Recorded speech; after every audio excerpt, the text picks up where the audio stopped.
At CES this year, we saw all sorts of things. One of the most interesting was Steam machines. These compact gaming computers operate on Valve's new SteamOS, which the company hopes to compete with Xbox One and PlayStation 4. Steam machine prices range from $500 all the way to $6,000, but there's no need to spend that much money. I'm Dan Graziano, and I'm going to show you how to transform your computer into a Steam machine. Before we get started, SteamOS is still a beta. There are tons of bugs that have to be ironed out, and performance isn't very stable. Installing the operating system will also erase everything on your hard drive, including Windows, so it's imperative that you back up or disconnect the primary drive and use a spare drive.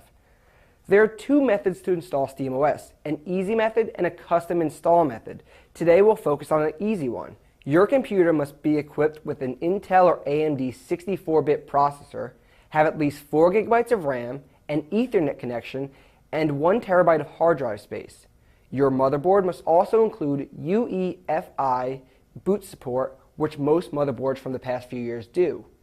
An NVIDIA graphics card is recommended, but SteamOS supports both AMD and Intel GPUs, although Valve has said that's optimized the platform for NVIDIA graphics. The last thing you'll need is this, a USB flash drive with at least 4 GB of space.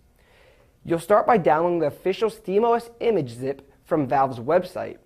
As that's downloading, connect your USB flash drive to your computer and format to FAT32. This can be done on Windows with a right click and selecting Format, or on OS X by going to the Utilities folder and selecting Disk Utility. The drive must be renamed to Sys Restore in all caps. Once it's finished downloading, extract all the files to the root of your flash drive. Power down the system and boot it from the USB drive. This can be done in your computer's BIOS settings, which can be accessed with the delete key or one of the F keys depending on your system.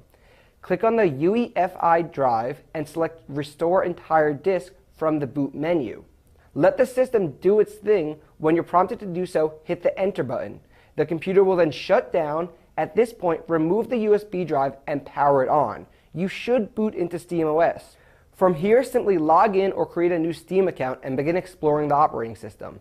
If your system doesn't boot directly into SteamOS, check to see what the default boot disk is in your BIOS menu.